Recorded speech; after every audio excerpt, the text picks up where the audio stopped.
A very good evening to you. Many thanks for joining us tonight on the broadcast. This is the 3rd of February 2025, the first Monday of February. Now, a lot has been happening during the day, which you're going to inform you in just a bit. But first, let's get the highlights.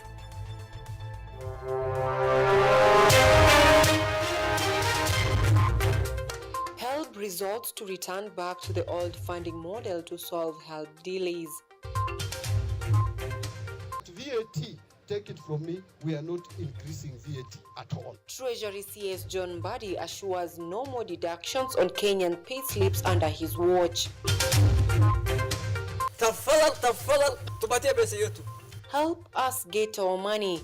Garissa contractors plead with President Ruto after working for their county government for more than 10 years without pay. And Tana River residents resort to migrate from their homeland following continuous insecurity challenge that has led to loss of lives.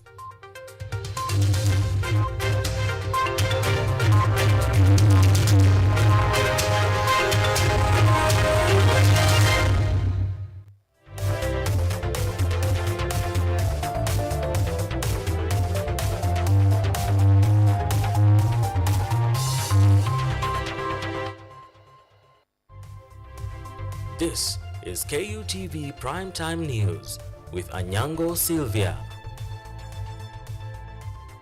That's right, on the sign language interpretation tonight is Sami Okelo. Remember, KUTV News at 9 is also coming to you live on YouTube at KUTV News Kenya, and you can send us your feedback on X at KUTV_Kenya at Anyango Sylvia KE. We begin. Now, the Higher Education Loans Board, HELB, has announced that it will revert to the old funding model and loan disbursement system after university students protested delays in receiving their HELB funds. This decision comes after the High Court scrapped off the new model introduced by President William Ruto. Ismail Hassan with more. University students, especially those in their first and second years, have faced significant delays in receiving their HELB loans. To address the issue, the Higher Education Loans Board has confirmed that it has been forced to return to the old funding model and funding system to ensure that the first and second year students receive their loans. This comes after protests erupted across the country, with students demonstrating outside the HELB headquarters at the anniversary towers and along the Thika superhighway, causing traffic jam on the highway. The protests were a response to the ongoing HELB disbursement delays, with students demanding for the swift release of their HELB loans. Under the new funding model, students received government funding according to the level of need as per the means testing instrument, while in the old funding model, students received uniform funding based on the course the student was doing. As the university students await for their HELB loans disbursement, the government is also awaiting to see the results of the appeal against the High Court decision to scrap off the new funding model. Ismail Hassan, KUTV.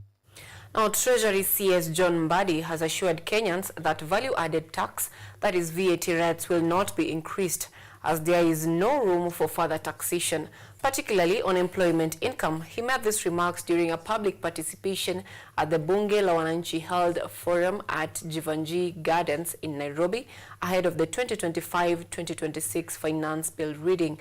Mbadi cited key factors affecting Kenya's disposable income, including high interest rates from banks, limiting private sector loans, reduced pay slips due to increased taxes, and delayed payments of pending bills, 95% of which involve micro, small, and medium enterprises, owed less than 10 million Kenyan shillings. He emphasized the need for early public input into the budgeting process, promising to ensure that Kenyans' voices are heard and reflected in the fiscal policies to address economic challenges facing the nation. VAT, take it from me, we are not increasing VAT at all. Actually, the finance bill of this year may not have any tax adjustment upwards in terms of rates, which are we cannot overtax Kenyans anymore. We have reached a limit where we are saying no more space for taxation, especially on employment income. You will not see any more taxes on employment income under my watch as a CS. Some of you have heard me mention that Kenya, we will only have a breathing space between 2034 and 2048. Why do I say so? Because in 2027, there is going to be a Eurobond of 900 million to be paid in May, on May 22nd. That is the deadline. The following year, 2028, in February, 9 months later, we are paying another Eurobond, 1 billion, which was taken so many years back. Then, that is 2028. 2029 is 1.2. Then 2031, we have 1.5. And then 2034, we have another 1.2. Now let's get to State House. The tribunal's report on Justice Mohamed Nur Kulu was delivered to President William Ruto at State House, Nairobi today. Judge Patrick Kiage of the Court of Appeal presided over the panel, which rejected all the accusations made against Justice Kulu and suggested that the Environment and Land Court reinstate him. The allegations against Justice Kulu included delay of delivery of rulings and judgments, failure to give reasons for the delay, and failing to respond to the Chief Justice's correspondence. Let me congratulate the members of the tribunal for taking up the responsibility that the Constitution demands of me whenever a matter like this arises. I must commend that the tribunal has discharged its responsibility with care and with utmost adherence to the provisions of the law and the Constitution, and as is required of all of us in our respective mandates. Each and every one of us has a duty to ensure that we do with a lot of integrity that which is required of us. And Deputy President Kithure Kindiki has today met with Samburu residents in a consultative engagement on priority development projects and tracking the implementation of government programs. According to Kindiki, the government has made tremendous progress in dismantling banditry and livestock rustling infrastructure in the Northern Rift Valley region through a deliberate security equipment modernization program and deployment of multi-agency security officers. Ile forum, watu wengi wanaendesha mambo ya uongozi na kuchanganya na fitina na siasa na mambo mengi hapo katikati na ubinafsi, na tumesahau kutofautisha kama taifa la Kenya tofauti ya siasa za uchaguzi na maneno ya maendeleo katikati ya uchaguzi moja na uchaguzi mwingine. Between one election and another, there is work to be done. And for that work to succeed, we need the support of every person and every stakeholders pulling in the same direction. Tofauti ya nchi zinazoendelea kama nchi yetu ya Kenya na nchi zilizoendelea ni moja. Kama tu sisi wanafanya siasa kali na siasa ya kuchemka, lakini kwa muda mfupi wakati wa kampeni. A section of contractors and suppliers from Garissa County are now pleading with President William Ruto to personally intervene and have them paid their outstanding debt amounting to 3 billion Kenyan shillings. The contractors, who claim to have worked with the county government between 2014 to 2015, are now appealing to the head of state to deal promptly on the matter, as our reporter James Baraka now details.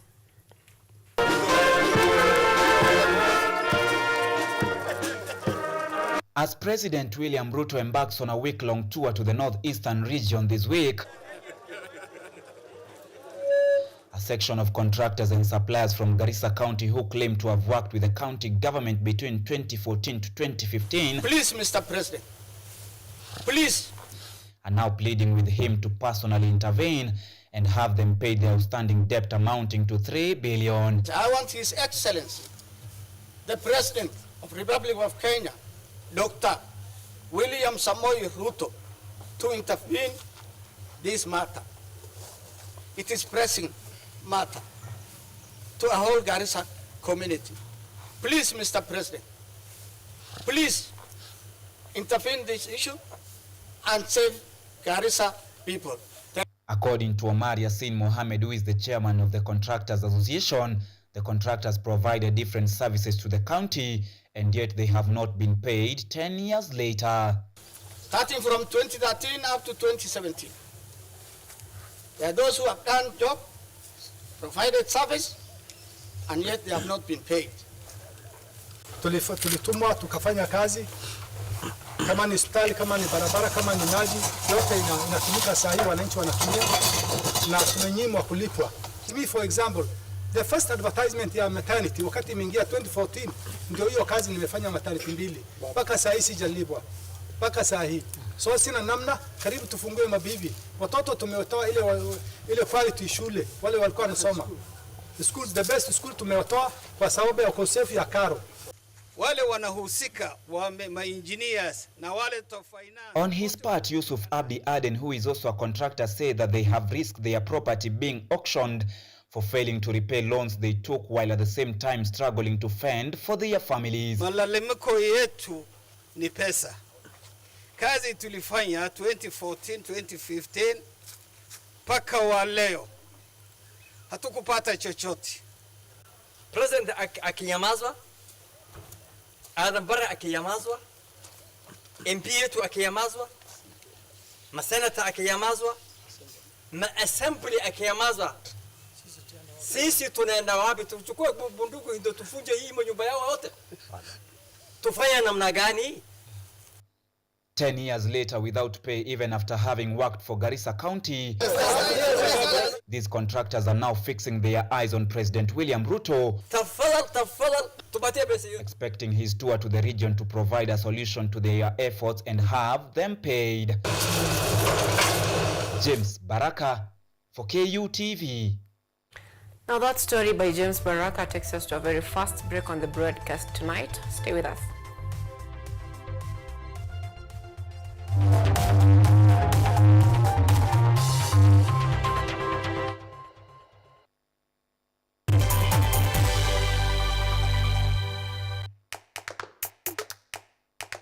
Badala ya kutafuta kazi, tunaweza kuanzisha miradi yetu ambayo ingetusaidia kubadilisha maisha ya wazazi wetu. Kwa vijana wenzangu, wengi hawana kazi, lakini ikiwa sisi wenyewe tutajiamini, tunaweza kujiajiri wenyewe. Afrika kwa kweli tuna mahitaji ambayo ukiyasuluhisha unaweza kuathiri watu kwenye bara hili. Bila woga, watu huwa na uzalishaji zaidi, wanajawa na ujasiri, wanakuwa wabunifu na wanakuwa wenye maarifa. Niliamua kuacha kazi, hata kama sitafanikiwa, nitakuwa nimejaribu, nitakuwa najua haiwezekani. Hakuna kitu cha ajabu hapa. Kila anayepata ufanisi hufanya kazi usiku na mchana. Kitu kitakusukuma na kuwezesha kupata maarifa ambayo hukuwa nayo. Tunajaribu kutengeneza kitu kitakachopita mipaka nchi hii. Ikiwa unataka kubadilisha ulimwengu, anza na nyumbani.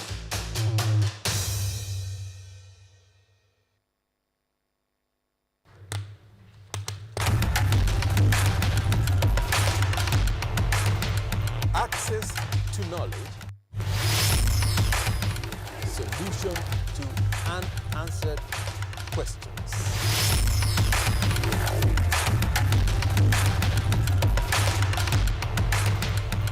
Guidelines to pursuing your rights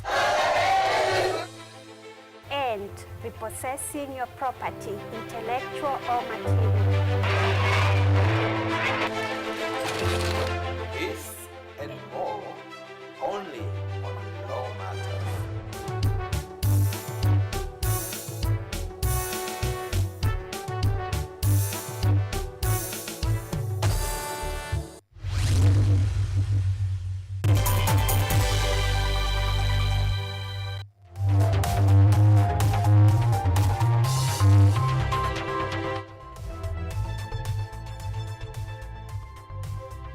You are watching KUTV Primetime News with Anyango, Sylvia. Now welcome back. Remember to keep interacting with us on our social media platforms, on X at KUTV_Kenya and on YouTube on our live chat that is at KUTV News Kenya. Now Kenya Ports Authority, KPA, and the county government of Busia have agreed to increase coordination in order to reduce bottlenecks that contribute to high truck snarls at the Malaba and Busia borders. Captain William Ruto, KPA Managing Director, stated that approximately 85% of transit freight enters and exits through Busia, highlighting the importance of addressing congestion and trade restriction. Speaking during a follow-up meeting to President Ruto's instruction at Governor Otuoma's office, Ruto hinted at KPA's intention to establish a modern port at Sio Port in Funyula constituency, as well as the prospect of a dry port in Malaba. You know, the port of Mombasa is the gateway to East and Central Africa. And most of our transit cargo, as the governor said, 85% of the transit cargo exits through Busia County. Exits, and also the entry is Busia County. And as KPA, we want to collaborate and to work together with the county government so that we remove the bottlenecks and the trade barriers within the exit points. Today, we have come just for the purpose of visiting the port of Sio Port to see the directive that His Excellency the President has given us, that we start developing that port, because we want also, as a country, to exploit the blue economy that has never been exploited for so long. Occasioned by the current drought, migration into Tana River has led to conflicts between the host communities and the new arrivals, the latest being the loss of a herder's life after he was attacked by unknown individuals in Wayu Galedietu sub-county. With escalating insecurity cases, local leaders are now calling for peaceful coexistence among the rival communities. Speaking in Chifiri Village, Tana River County, leaders called on community elders to lead dialogue on peace resolution efforts to prevent further loss of life. Migration into Tana River has led to conflicts between the host communities and the new arrivals. The situation escalated recently when a herder lost his life after being attacked by unknown individuals in Wayu sub-county. According to Principal Secretary Cabinet Affairs Idris Dokota, the government will not tolerate violence in the region. Tunaomba watu wa Tana River tudumishe amani, na kama kuna mtu yoyote amekukosea, fuata sheria, enda ukamripoti polisi, umshtaki, mfuate taratibu ya sheria. Lakini usiweze kutoa mtu uhai kwa sababu amekukosea. Asanteni sana, Mungu awabariki. Amina Dika, Tana River women representative, echoed the call for peace, noting that women and children suffer the most in communal conflicts. She urged leaders to stand firm against incitement and encourage dialogue among the communities. Lazima ndugu ambao wako pamoja kwa namna moja ama nyingine, lazima kuna vile watakorofishana. Tafadhalini sana tuweke amani, kwa sababu kama hakuna amani hakuna maendeleo. Former Tana River Governor Hussein Dado urged the local community to prioritize peace and dialogue to resolve their conflicts, warning that ongoing unrest would hinder development in the newly created sub-county. Na Galedietu ni sehemu inajulikana kwa amani. Kwa hivyo naomba ile shembe kanadi kashukuru ile kitu kidogo tutulize, tukae pamoja na ndugu zetu ili tumalize mambo haya. Mumekubaliana na hiyo? Wangapi wanasema tuweke amani? Kama hakuna amani huwezi omba Mungu. Kama hakuna amani huwezi zaa mtoto. Kama bana na bibi kila mtu natoroka kivyake. Kwa hivyo amani ni kitu muhimu sana. The conflict has been said to be triggered by the ongoing dialogue which has forced pastoralists from northeastern Kenya to seek pasture and water in Tana River. Edward Nyamo, KUTV. Now, Cabinet Secretary for Land and Housing Alice Wahome has assured that the government is making strides towards reclaiming land illegally grabbed by private entities from Nyali Secondary School in Mombasa County and Lavington Primary School in Nairobi County. Speaking in Thika after an impromptu meeting at the Lands Registry, Mahome cautioned school principals to report any examples of attempted land grabs to her office, claiming that school grounds have become an easy target for grabbers. She also took the opportunity to warn individuals who are sitting on public property that action shall be taken against them, as the government is committed to ending public land grabbing. I have 2 cases already on my desk that I will recover. I will recover land in Nyari Secondary. The primary school land is okay, but Nyari Secondary land has been taken and some people have built. We are going to recover that land.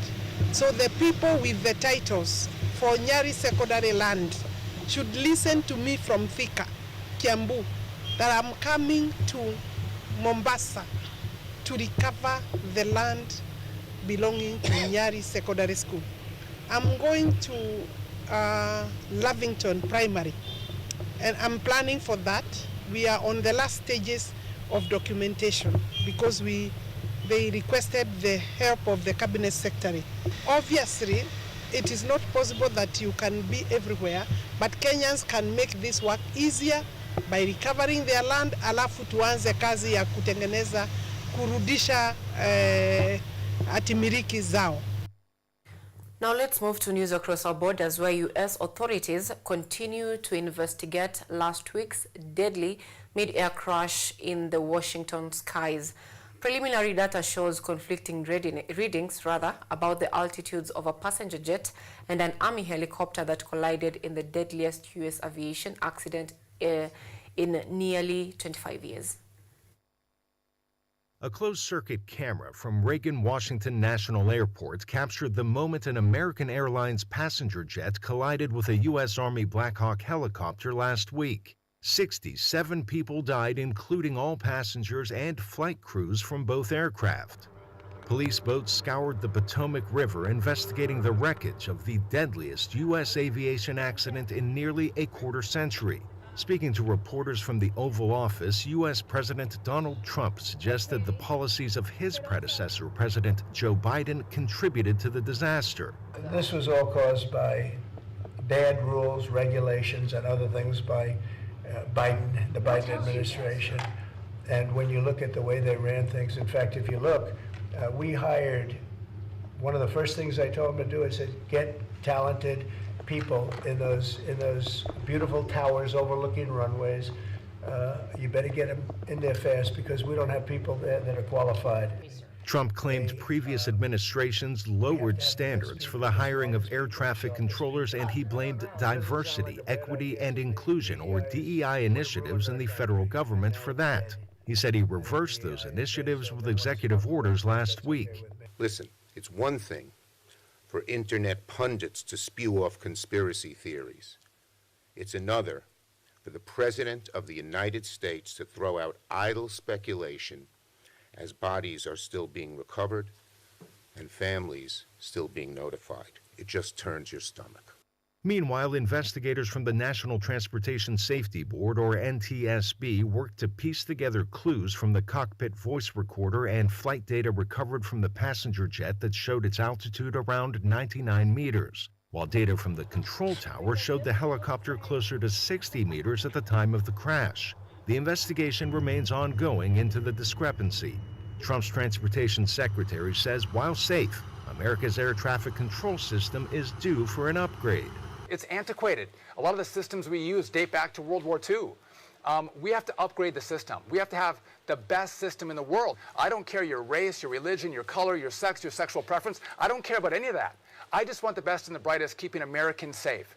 The crash in Washington came just 2 days before another fatal accident where a medical transport plane carrying 2 passengers and 4 crew crashed into a Philadelphia neighborhood in Pennsylvania. That plane fell from the sky about 30 seconds after takeoff. Arash Arabasadi, VOA News. We are taking yet again another short break. We'll be back with sports.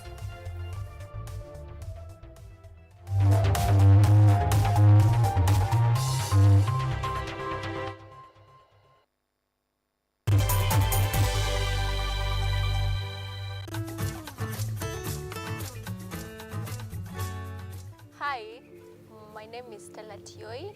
Jina langu naitwa Okemwa Mokwa James. This is Mandela Gaya. Ugonjwa ulipokuja ulichukua siku 3 ukaniweka in coma.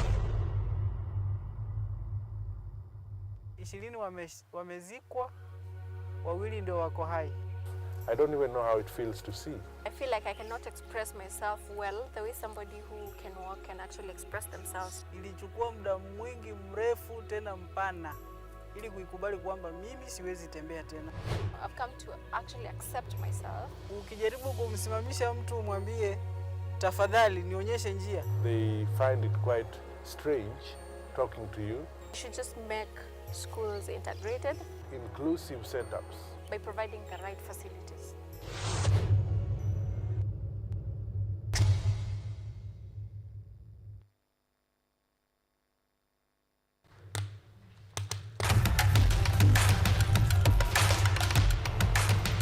Access to knowledge. Solution to unanswered questions.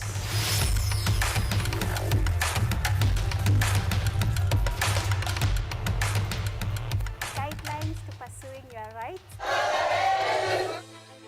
and repossessing your property, intellectual or material.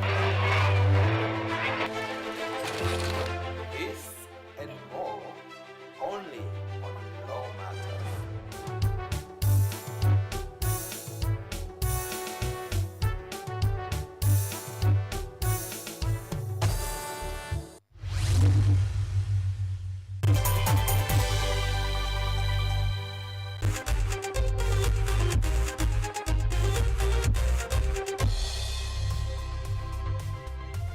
Welcome back. In sports tonight, Kenya Premier League champions for Gor Mahia has named Croatian Sinisa Mihic as their new head coach. The 21-time Kenyan champions confirmed the arrival of 48-year-old UEFA Pro license coach holder via their social media channels.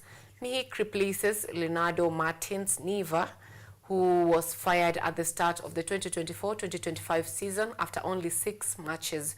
The Brazilian arrived at Kugalo at the start of the new season, replacing Jonathan McKinstry, who had stepped down at the end of the previous season to take over as head coach of the Gambia national team.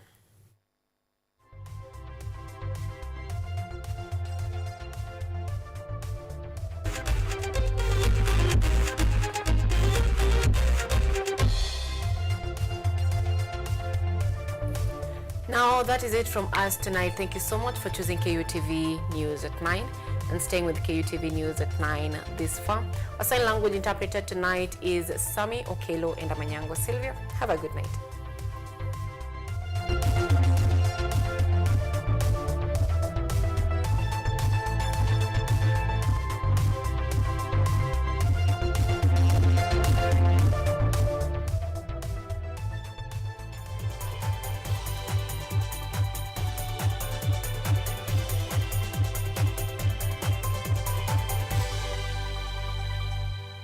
Are you an aspiring media practitioner, a graduate, or you just want to advance your skills in television production?